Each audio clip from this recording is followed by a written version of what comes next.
యెహెజ్కేలు గ్రంథం 18వ అధ్యాయం. మరలా యెహోవా వాక్కు నాకు ప్రత్యక్షమై ఇలాగు సెలవిచ్చెను. తండ్రులు ద్రాక్షకాయలు తినగా పిల్లల పళ్ళు పులుసెనని మీరు చెప్పుచూ వచ్చెదరే.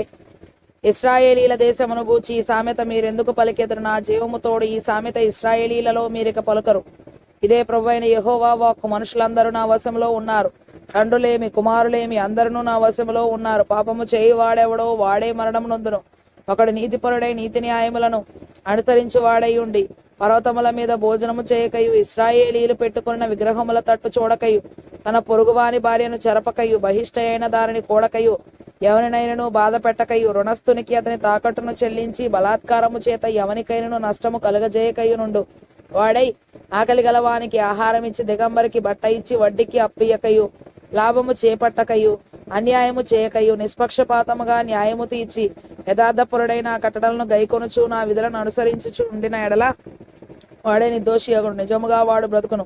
ఇదే ప్రభువైన యెహోవా వాక్కు. అయితే ఆ నీతిపరునికి కుమారుడు పుట్టగా వాడు బలాత్కారము చేయువాడై ప్రాణహానికరుడై చేయరాని క్రియలలో దేనినైనను చేసి చేయవలసిన మంచి క్రియలలో దేనినైనను చేయకయుండిన ఎడల, అనగా పర్వతముల మీద భోజనము చేయుటయు, తన పొరుగువాని భార్యను చెరుపుటయు, దీనులను దరిద్రులను బాధపెట్టి బలాత్కారము చేత నష్టము కలుగజేయుటయు, తాకట్టు చెల్లింపకపోవుటయు, విగ్రహముల తట్టు చూచి హేయకృత్యములు జరిగించుటయు, అప్పిచ్చి వడ్డీ పుచ్చుకొనుటయు, లాభము చేపట్టుటయు, ఈ మొదలగు క్రియలు చేసిన ఎడల వాడు బ్రతుకడు.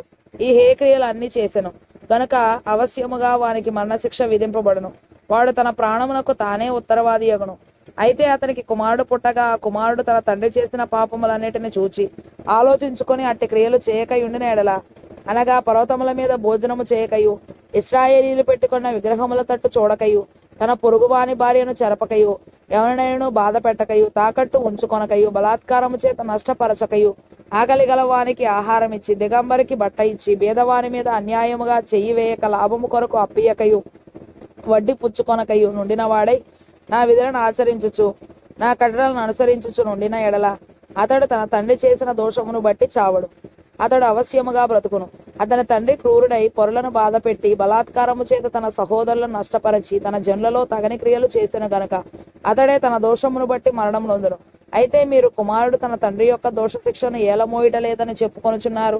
కుమారుడు నీతి న్యాయములను అనుసరించి నా కట్టడలన్నిటినీ అనుసరించి గైకొనెను గనుక అతడు అవశ్యముగా బ్రతుకును. పాపము చేయువాడే మరణం నొందును. తండ్రి యొక్క దోష శిక్షను కుమారుడు మోయటలేదని కుమారుని దోష శిక్షను తండ్రి మోయడు.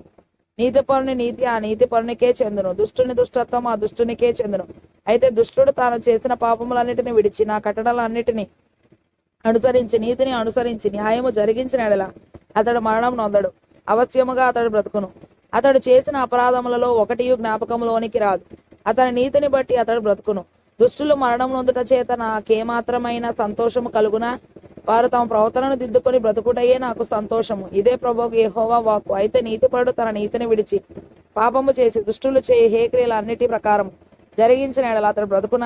అతడు చేసిన నీతి కార్యములు ఏమాత్రమును జ్ఞాపకములోనికి రావు. అతడు విశ్వాసఘాతకుడై చేసిన పాపమును బట్టి మరణం నొందును.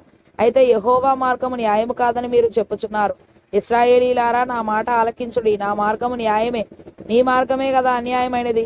నీతిపరుడు తన నీతిని విడిచి పాపము చేసిన ఎడల అతడు దానిని బట్టి మరణం నొందును. తాను పాపము చేయుటను బట్టియే కదా అతడు మరణం నొందును. మరియు దుష్టుడు తాను చేయించు వచ్చిన దుష్టత్వము నుండి మరలి నీతి న్యాయములను జరిగించిన ఎడల తన ప్రాణము రక్షించుకొనును. అతడు ఆలోచించుకొని తాను చేయించు వచ్చిన అతిక్రమ క్రియలన్నిటినీ చేయక మానెను గనుక అతడు మరణం నొందక అవశ్యముగా బ్రతుకును. అయితే ఇశ్రాయేలీయులు యెహోవా మార్గము న్యాయము కాదని చెప్పుచున్నారు. ఇశ్రాయేలీలారా, నా మార్గము న్యాయమే గాని మీ మార్గము న్యాయము కాదు.